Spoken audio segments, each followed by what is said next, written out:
नमस्कार, आप देख रहे हैं रिप्रेजेंट इंडिया न्यूज़ और मैं हूं मनीषा श्रीवास आपके साथ। योगीराज सुयोग अपार्टमेंट लक्ष्मीनगर 8 रास्ता चौक स्थित रिलायंस स्मार्ट मॉल में लगी भीषण आग।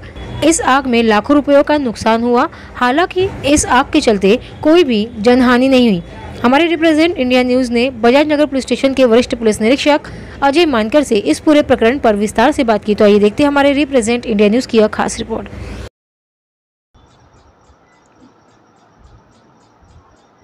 पोलीस स्टेशन बजाजनगर येथे दिनांक 21/10/2025 रोजी रात्री 9:15 वाजताच्या सुमारास 8 रस्ता चौक लक्ष्मीनगर येथे श्री योगीराज सुयोग बिल्डिंगमध्ये स्थित असलेले रिलायन्स सुपर स्टोअर या ठिकाणी आग लागलेली होती। तर सदर ठिकाणी आम्ही पोलीस चमू लगेच पोहोचलो 5 मिनिटाच्या आत आणि फायर ब्रिगेडसुद्धा आम्ही बोलवलेली, ती पण वेळेत पोहोचली। त्यामुळे तिथे लागलेली आग ही बाहेरील आग ही लगेच आटोक्यात आली।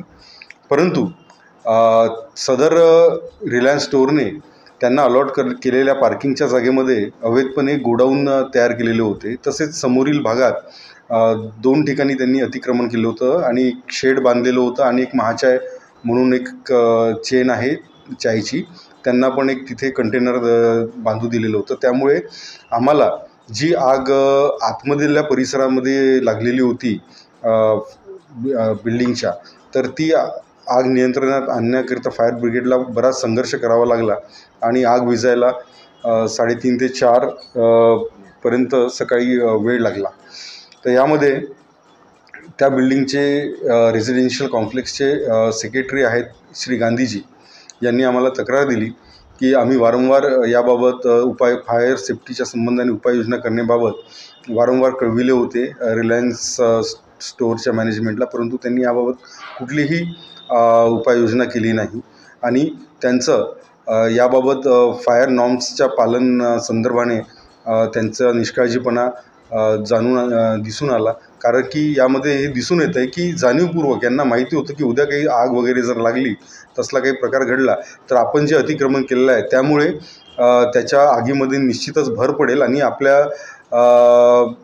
आपल्याला वरती रेसिडेन्शियल कॉम्प्लेक्स आहे याची कल्पना असूनसुद्धा ज्यामध्ये जीवितहानी होऊ शकते याची जाणीव असतानासुद्धा त्यांनी याकडे दुर्लक्ष केलेलं होतं आणि लोकांचे जीवन आणि वैयक्तिक सुरक्षितता त्यांनी धोक्यात आणलेली होती आणि अग्नी प्रतिरोधक उपाययोजनासुद्धा त्यांनी केलेल्या नव्हत्या। 3 वर्षापासून त्यांनी कुठल्याही प्रकारचं फायर ऑडिट केलेलं नव्हतं।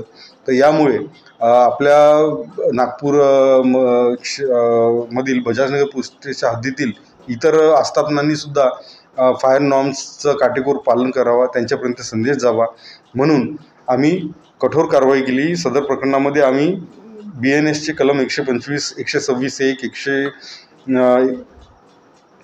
287, 324(1), 326(f), 326(g) याप्रमाणे गुन्हा दाखल केला आणि एक कठोर कारवाई अशा प्रकरणामध्ये होईल असा मेसेज सर्वत्र प्रसारित व्हावा या उद्देशाने ही कठोर कारवाई करण्यात आलेली आहे। धन्यवाद।